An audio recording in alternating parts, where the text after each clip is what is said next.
A very warm welcome to you. This is Galaxy TV News. Here are our top stories. President Muhammadu Buhari for a second time declines assent on Electoral Act Amendment Bill 2018.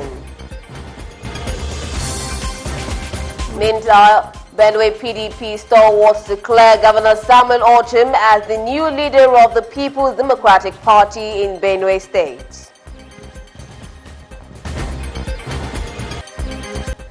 Moving outside Nigeria, Myanmar court jails Reuters reporters for 7 years over breach of law on state secrets. And in sport, ahead African on the 17 Nations Cup qualifiers, MRI scanned disqualified players from Benin Republic above 17 years stipulated for the competition.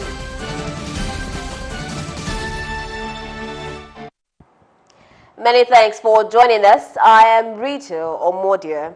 We begin with the story here as President Muhammadu Buhari has again declined assent on Electoral Act Amendment Bill 2018. Addressing State House correspondents on Monday, the Senior Special Assistant to the President on National Assembly Matters Senate, Ita Enang, said the President in a communication to the Senate and the House of Representatives dated 30th August 2018 conveyed his latest decision. According to Senator Enang, the President again declined assent because of some drafting issues that remained unaddressed following the prior revisions of the bill. President Buhari consequently invited senators and House of Representative members to address the issues as quickly as possible so that he may grant presidential assent to the Electoral Amendment Bill. The President has stated the reasons in the communication and is requesting the National Assembly to readdress those provisions which were earlier, which attention of the legislature were earlier drawn.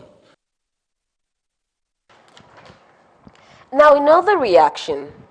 As reactions have begun trailing the speech of President Muhammadu Buhari while addressing Nigerians in China that he is not afraid of participating in a free and fair election in 2019, since that was what brought him to office in 2015. Reacting to the president's statement, a Lagos-based legal practitioner, Mike Monan, and an activist, Achike Chude, says Nigeria has never had a credible election that can be termed free and fair. They described the statement as political and insincere, saying that the electioneering process in Nigeria is full of bribery, rigging, ballot snatching, amongst other vices, which has marred the process in Nigeria. Generally, I must confess that in this country we have never had a properly free and fair election, so to say. We have never. If it is not a reflection of the will of the people, because the people have been seduced because of the poverty that the politicians themselves have inflicted on the country, then you cannot really say that the election itself is free and fair. There are conditions that make an election free and fair. It's not just that an election is devoid of violence. You could have an election that is not violent, but it is steeped with all manners of irregularities. Commenting on the level of the preparedness of the Independent National Electoral Commission, INEC, towards the 2019 election, they responded thus. I must confess that the 2015 INEC was more prepared than this present INEC to conduct a credible and free and fair election.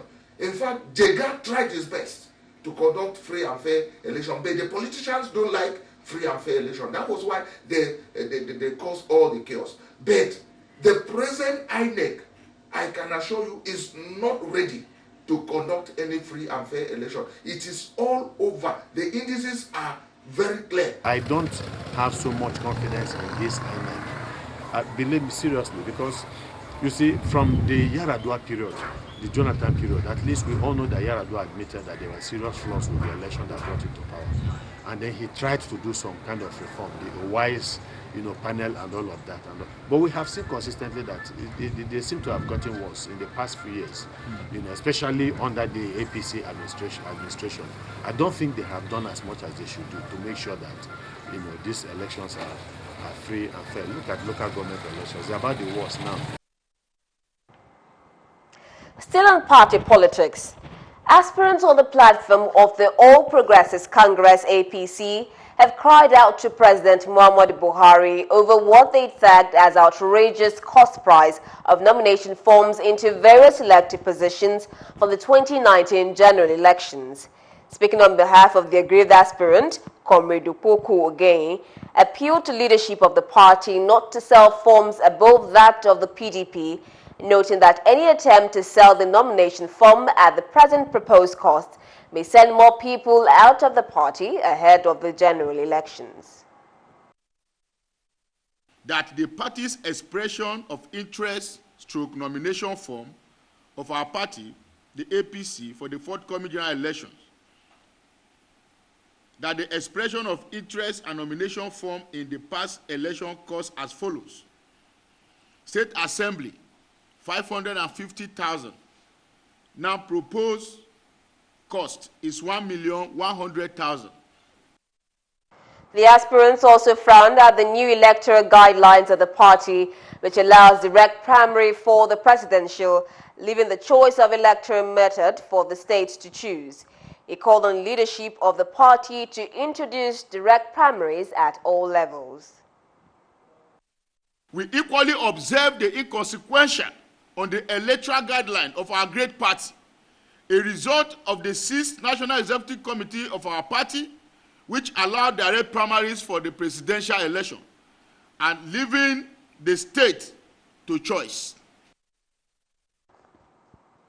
In the same vein, the cost of the APC presidential nomination form, which goes for 55 million naira, has sparked outrage on the part of incumbent Muhammadu Buhari, who faults the price tag for being too expensive. And as expected, the issue has been generating reactions amongst Nigerians, with the latest being an Abuja-based group which says the high price tag for nomination forms for elected positions across board is meant to scare aspiring young politicians. Addressing journalists in Abuja, the group, Coalition of Civil Society Organizations for Sustainable Democracy, says despite assenting to the Not Too Young to Run bill, the APC seems to be paying lip service to ensuring an all-inclusive electoral process. The ruling All Progressive Congress, APC, is expected to pilot the process of a credible election through its recent Act of Not Too Young to Run bill. The group laments that Nigeria's electoral body INEC has not taken steps to regulate the activities of political parties, to include the cost of nomination forms, to check notable excesses that could mar the electoral process. Concerned that INEC has also failed in the responsibility of regulating political parties in Nigeria. INEC, as an independent body, is supposed to set a limit for the cost of a political party nomination form, just as it limits the cost of electioneering expenditure. In the recent development, the Adamawa State chapter of the All Progressives Congress APC has adopted indirect primaries for the governorship, National Assembly and State House of Assembly primaries towards the 2019 general elections.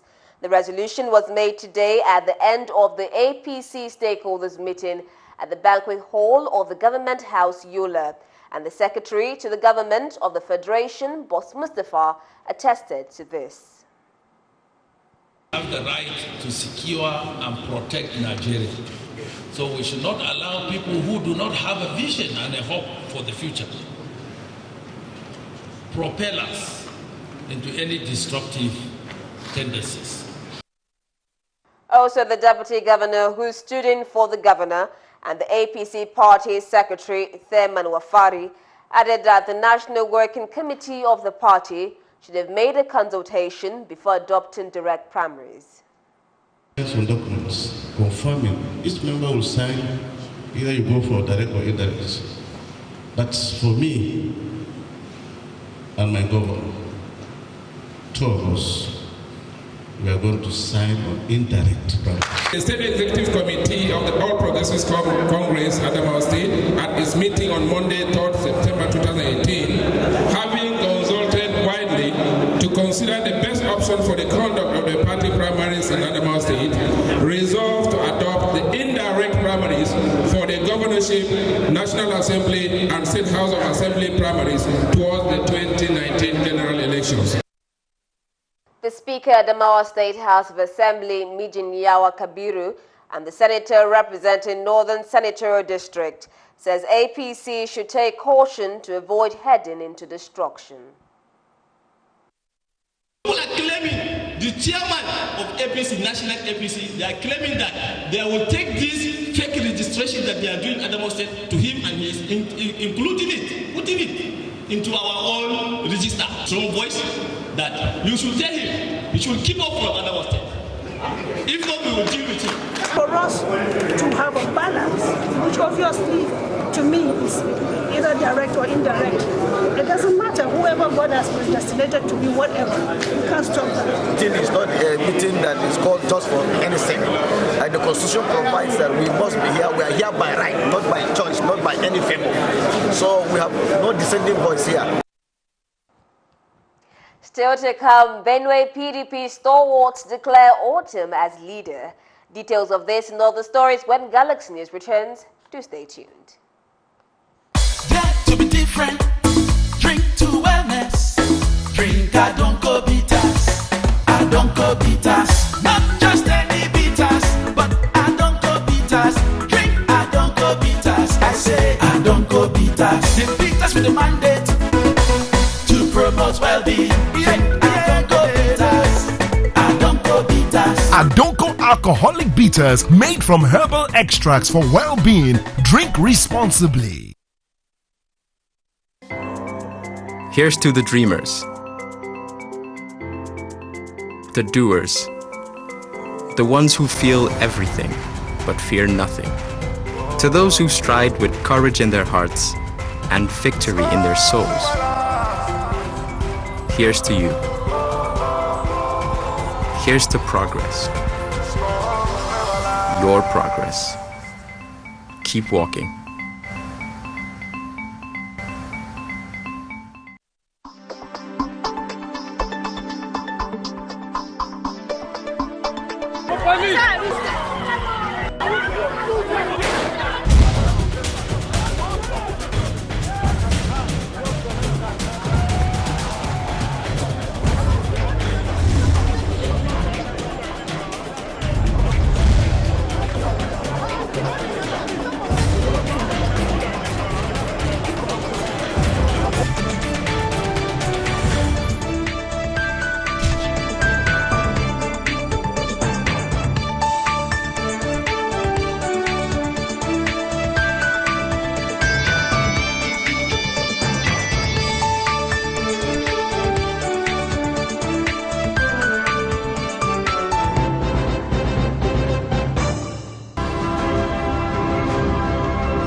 Welcome back. You're watching Galaxy TV News. For more updates and latest news, visit our website www.galaxytvonline.com. Subscribe to our YouTube channel, youtube.com/GalaxyTV Nigeria. You can follow or interact with us on our Facebook page, facebook.com/GalaxyTV, or tweet at us at GalaxyTV. Don't forget to follow and tag us on our Instagram page at Official Galaxy TV. Our social media platforms are user-friendly and can always accommodate your live updates and comments. Still on the news, straight to Benue, as the Governor Samuel Autumn has finally been declared as a new leader of the People's Democratic Party in the state. His declaration is coming weeks after his defection from the All Progressives Congress to the PDP following series of consultations and negotiation with elders and leaders over structure of the party. The state chairman of the party, John Mbede, who made this known at an enlarged stakeholders meeting in Makurdi, the Benue state capital, welcomed the governor formally to the PDP. Our leaders, for the past 3 weeks, there have been a series of discussions. Even the ones they don't discuss in their meeting, we hear it on the street of Makurdi. But today, you will listen to us, and you will hear what is happening. Whatever we are going to do today is to make sure that the PDP moves forward. There is no sacrifice that is too big for us to ensure that we win our election in 2019.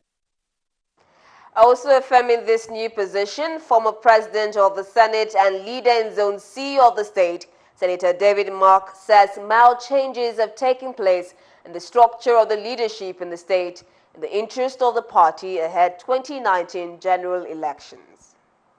Has officially handed the party structure over to the governor of Benue State. So he is now the official leader of PDP in Benue State.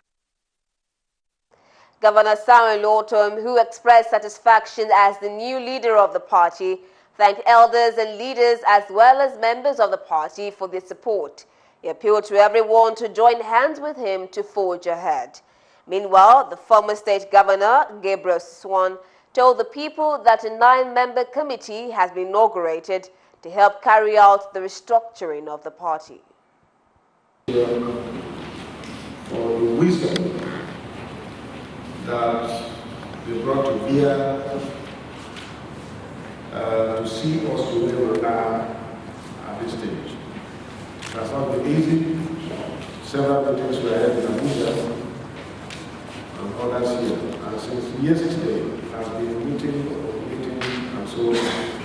The governor, as the governor of the state, necessarily need to be comfortable with what is at the secretariat.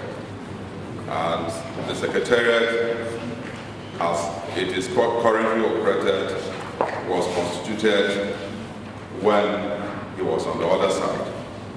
And so we agree that some of the positions at the party secretariat should be immediately ceded to the group that is headed by the governor.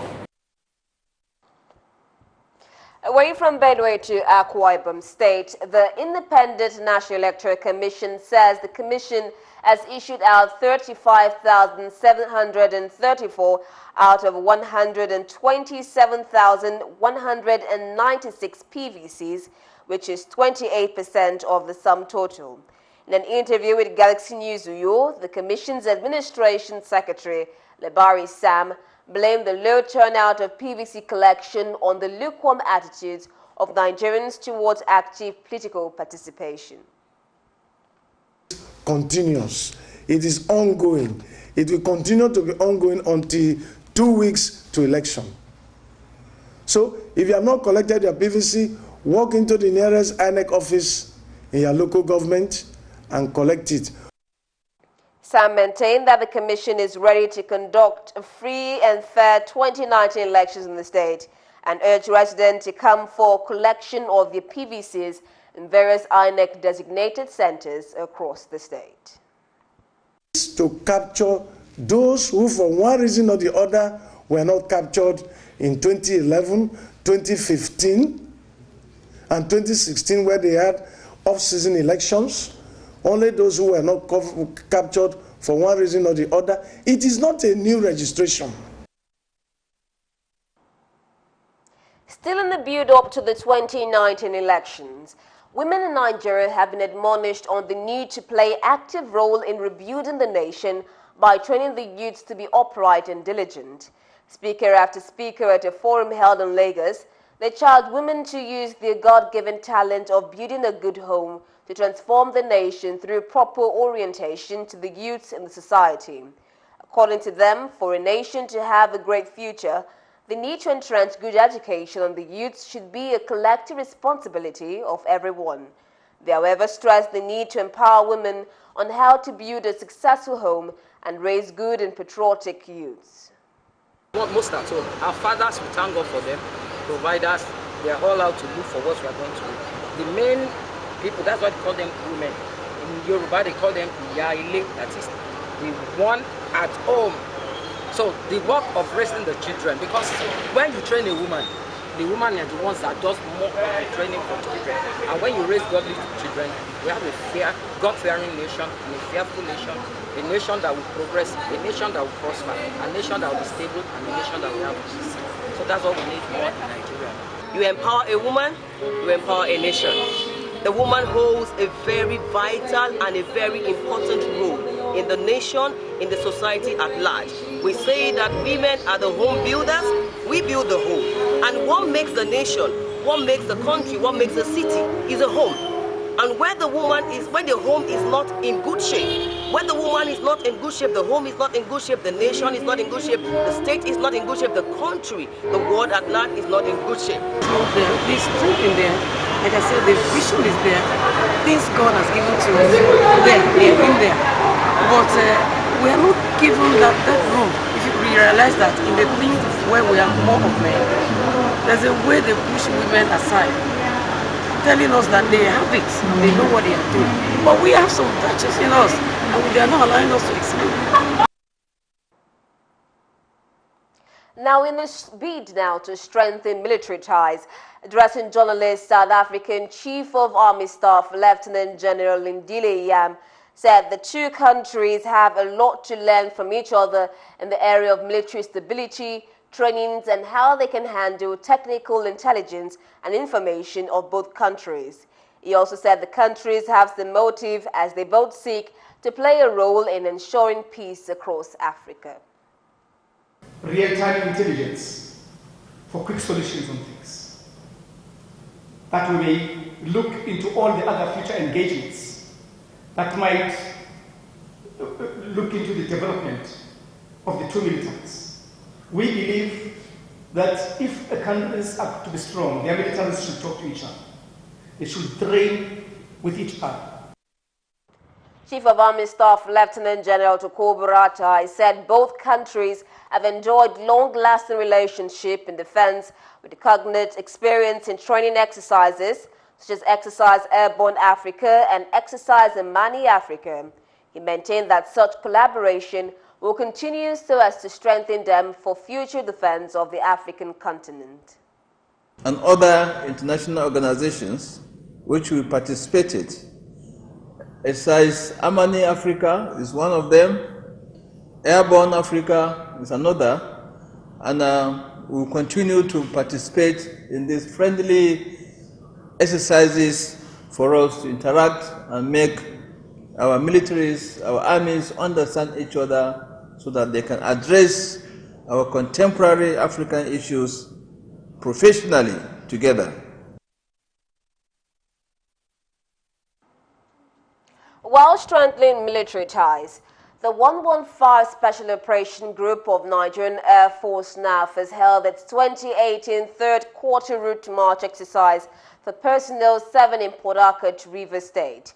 The exercise, which is held in Air Force units across the city, was led by Commander of 115 Special Operation Group, Air Commodore Elijah Bioe, supported by other officers, is aimed at keeping officers and men of the service physically and mentally fit for effective performance.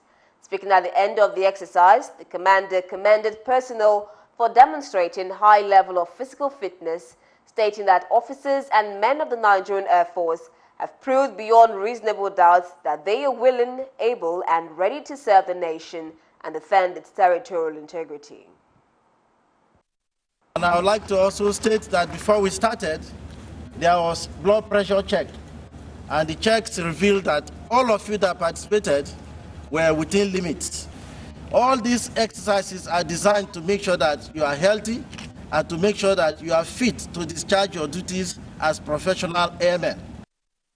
He urged the personnel to sustain the military culture of regular exercise in order to maintain personal physical fitness to enable them carry out assigned tasks more efficiently. Actually, this unit is a war-fighting unit, and we must maintain that posture because we must be prepared to deploy at the shortest notice. In the meantime, following the decision arrived at while rising from the Anambra State Security Chiefs meeting, the proposed sit-at-home order by the members of the indigenous people of Biafra IPOB will not be tolerated in the state. According to the Commissioner of Police, CP Garba Umar, who spoke to newsmen on behalf of other security chiefs shortly after the security meeting, the IPOB group is a prescribed organization and any activity by its members in the eyes of the law are illegal and will not be entertained by the security agencies in the state. Especially the states in the southeast. We are in receipt of an intelligence information that there is going to be disruption of activities by the IPOB. And all of you are quite aware that IPOB is a proscribed organization. CP Garba, while expressing confidence in the existing cooperation between security agencies in the state, said the peaceful atmosphere being enjoyed by the state is as a result of their relentless effort, and they will not rest on their oars to ensure its continuity. 10th of this month, the security agencies are ready, quite ready for any eventuality. And we want to assure members of the public to go about doing their lawful businesses. It's very recalled that the group had, through a press statement on the social media, ordered a sit-at-home slated for the 14th of September 2018. More stories coming up after this break. Do stay tuned. What makes a bottle of origin? Driven by legendary craftsmanship, the flavors of roots, herbs, and fruit come together for a delicious, bittersweet taste. The flavors of origin, expertly blended from root to bottle.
Welcome back. If you just joined us, this is Galaxy TV News. In another story, the Delta State Police Command have confirmed the abduction of Reverend Father Christopher Ogaga, a Catholic priest in Naragba Oviriokwe local government area of Delta State. In a statement issued by the Commissioner of Police in Warri, Mohammed Mustafa, said operatives of the command have begun a search to ensure the safe relief of the victim. The Catholic priest, according to the Delta Police Commissioner, was on his way to Warri before the kidnappers abducted him to an unknown destination. Meanwhile, the kidnappers have demanded the sum of 15 million naira for the release of the priest, as other Catholic priests in the state have called for his unconditional release. And straight now to Ekiti State. Unconditional release and the Road Transport Employers Association in Ekiti State is in crisis following an attack on the house of the pioneer chairman of the union in Ekiti State, Isaac Fatime, on Saturday evening. Fatimane disclosed to newsmen that his shopping complex was attacked on Saturday by suspected thugs allegedly hired by a former chairman of the union in Ekiti State, Rotimi Olanibonwonu. In his reaction, the former chairman denied the allegations, saying he was appointed by the National Secretariat of the union as part of the caretaker committee set up to steer the affairs of the union in Ekiti State, while also denying being involved in the act. Immediately, Yemi won the election. This boy starting to foment a problem. He said Yemi is in the back. Without the consent of a national headquarters, the only problem they can solve, he don't tell me that he want to be a chairman again. This is the letter. This is the letter. My name is number 4. This one is from his side. Olufagbaro is from his side. Komrikaude Ajayi is from his side. In another story, a non-governmental organization based in Osogbo, the Osun State capital,